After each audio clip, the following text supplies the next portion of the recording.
الحمد لله كفى والصلاة والسلام على من لا نبي بعد أما بعد فأعوذ بالله من الشيطان الرجيم بسم الله الرحمن الرحيم يا أيها الذين آمنوا قوا أنفسكم وأهليكم نارا وقودها الناس والحجارة وقال الشاعر ہزاروں سال نرگس اپنی بینوری پر ہوتی ہے ہزاروں سال نرگس اپنی بینوری پر ہوتی ہے بڑی مشکل سے ہوتا ہے چمن میں دیدار پیدا معزز و مکرم صدر محترم کرسی عدالت پر جلوہ فروز حکم صاحبان مشفق و مربی اساتذہ کرام اور دور دراز سے آئے ہوئے مہمانان اعزاز اور اس چمستان کے چہکتے بلبلوں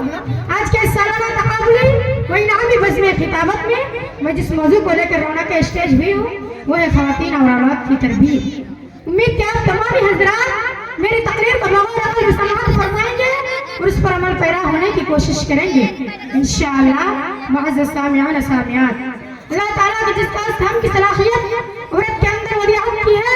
وہ ہے تربیت اولاد اور دیکھان مرد سے ہزار درجہ بہتر طور پر انجام دیتی ہے ایک معمولی عورت بھی ایک بہترین استاد سے افضل ہوتی ہے ایک استاد زیادہ سے زیادہ معلومات ایک بچہ کو فراہم کر سکتا ہے لیکن محبت و شفقت ہمدردی قربانی کے جذبات جو در حقیقت انسانیت اور شرافت سے عبارت ہیں وہ صرف عورت ہی بچہ کے اندر پروان چڑھاتی ہے دیکھیے کسی بھی قوم کا قیمتی سرمایہ بچے ہوا کرتے ہیں اس وقت تو وہ قوم کا کھلونا ہے مگر آگے چل کر وہی مستقبل کے معمار بنیں گے ان کے کاندھوں پر قوم کی ذمہ داری ہوگی تو وہ اس بار عظیم کو اچھی طرح اٹھا سکیں گے یہ بھی یاد رکھیے کہ ماں کی گود بچے کی پہلی درسگاہ یہی سے بچے کے اچھا یا برا بننے کی بنیاد پڑتی ہے یہی سے اس کے دل و دماغ پر ایسے نقوش ہوتے ہیں جو آخر عمر تک ان کا ساتھ دیتے ہیں اس لیے بچوں کو کفر و شرک سے نفرت توحید سے محبت اقامہ قربانی اور خدمت خلق وطن سے دوستی کا جذبہ پیدا کرنا بھی ان کی ذمہ داری ہے اگر یہ ذمہ داری بچپن میں اور گھروں کے اندر انجام نہ ہو پائی تو دنیا کی بڑی سے بڑی دانشگاہ اور سرکاری یا عالمی پیمانے پر کوئی تربیت گاہ نہیں کر سکتی اور اس مقصد میں کامیاب نہیں ہو سکتی محترم سامعین تربیت کے سلسلے میں ہمیں صحابیات کے مختلف واقعات ملتے ہیں حضرت عائشہ رضی اللہ عنہ ابھی بچے ہی تھے کہ ان کی والدہ نے ان کو کلمہ سکھانا شروع کر دیا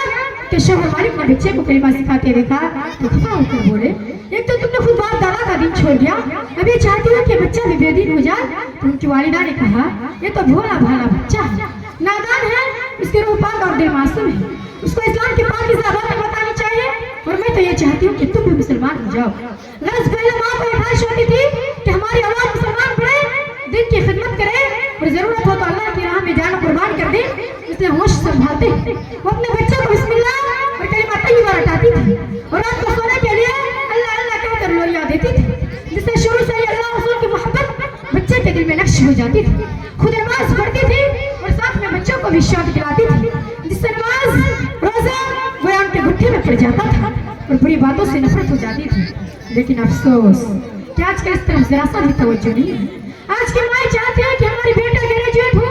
اور بیٹا انگریز بنے اور نئے دور کے مطابق اپ ٹو ڈیٹ کہلائے جانے لگے مگر کبھی ان کے دل میں خیال نہیں آتا کہ دن حق کی خدمت کا فرض بھی ان پر عائد ہوتا ہے بچہ ایک ننی سے لچکدار شخص کی طرح ہوتا ہے تو شروع میں جدھر چاہو مارا جا سکتا ہے مگر جب وقت نکل جاتا ہے تو پھر لکڑی کی طرح سخت ہو جاتا ہے اس کو کوئی نہیں سکتا ہے یعنی بڑے ہونے ان کی عادتیں پختہ ہو جاتی ہیں اور ان کا اسلام ہونا دشوار ہے اگر بچپن میں ایمان اسلام کے روح سے خالی رہا اور عادت و اطوار دین کے سانچے میں نہ ڈھلے اور دعوت حق کا جذبہ ان کے دل و دماغ میں راسخ نہ ہو سکا تو آئندہ ان کا اس طرف آنا مشکل ہے اور ان سب باتوں کی ذمہ دار ایک ماں کو گردانا جائے گا اس لیے ماں کا فرض یہ ہے کہ اپنے عزیز بچوں کی پہلے ہی دل سے صحیح تربیت کرے بچپن ہی سے ان کو علم دین سکھائے تاکہ آخرت کی باز پرس سے بھی محفوظ رہے اور اپنے بچوں کو مستقبل کو سکون بنائے ان کو جہنم کی ایندھن بننے سے بچائیں ارشاد باری تعالیٰ ہے یا ایھا الذین آمنوا قوا انفسکم واہلیکم نارا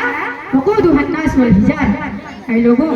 جو ایمان لائے ہیں بچاؤ اپنے آپ کو اور اپنے اہل و عیال کو اس آگ سے جس کا ایندھن انسان اور پتھر ہوں گے اور یہ بھی یاد رکھیں کہ اگر انہوں نے اپنے بچوں کی اسلامی حدود پر تربیت نہ کی تو کل قیامت کے دن وہی بچے اللہ کے دربار کے خلاف مقدمہ دائر کریں گے اور کہیں گے ربنا آتهم عذابا ضعفا من العذاب اے رب ان کو دوہرا عذاب دے اور ان پر سخت لعنت کر آخر میں اللہ تعالیٰ سے دعا ہے کہ ہم تمام مسلمانوں کو اولاد کی صحیح تربیت کرنے کی توفیق دے